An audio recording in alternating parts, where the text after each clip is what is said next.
résoudre dans R l'équation 3 à la puissance cosinus carré de x plus 3 à la puissance sinus carré de x est égal à 4.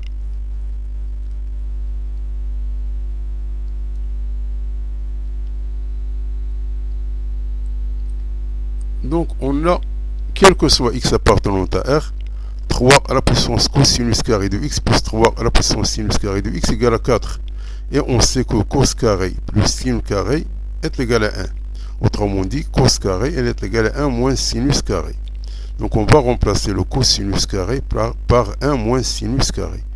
Donc cette expression-là devient 3 à la puissance 1 moins sinus carré, x plus 3 sinus carré de x est égal à 4.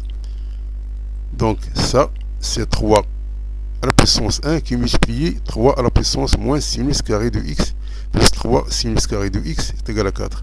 Donc 3 à la puissance moins sinus carré de x, c'est 1 sur 3 sinus carré de x.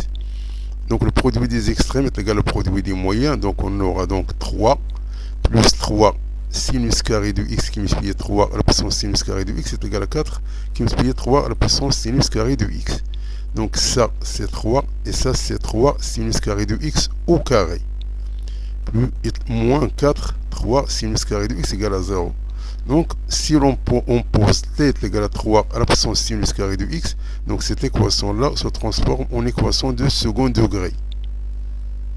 Donc, le discriminant réduit, c'est 1 qui est positif. Donc, on a deux solutions. On a t1 et on a t2. C'est-à-dire que 3 à la puissance sinus carré de x soit égal à 3, ou bien 3 à la puissance sinus carré de x est égal à 1. Et le 1, c'est 3 à la puissance 0. Donc sinus carré de x, il est égal à 3, c'est-à-dire 3 à la puissance 1. Autrement dit, sinus carré de x, il est égal à 1. Ici, sinus carré de x égale à 0. Donc ça, c'est une identité remarquable. Donc sinus de x moins 1 facteur de sinus de x plus 1 égale à 0. Et ça, c'est tout simplement sinus de x égale à 0. Donc ça est égal à 0, ou bien ça égale à 0, ou bien ça égale à 0. Donc ça égale à 0, c'est-à-dire sinus de x est égal à 1. Et le 1, c'est sinus de pi sur 2. Sinus de x égale à moins 1, et le moins 1, c'est sinus de 3 pi sur 2.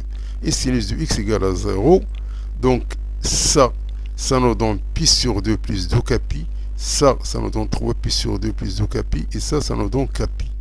Donc les solutions sont S est égal pi sur 2, parce que ça, le pi sur 2 et le moins pi sur 2, au lieu de 2 capi, on va mettre capi.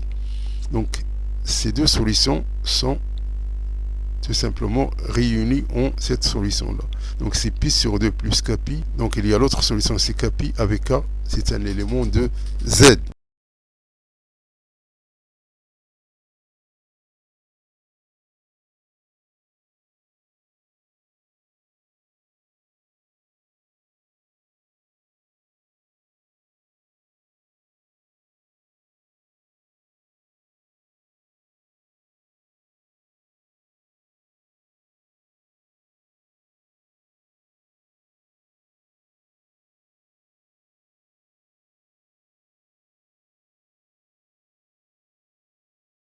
Donc merci d'avoir suivi ce vidéo et à la prochaine pour un nouveau vidéo cordialement.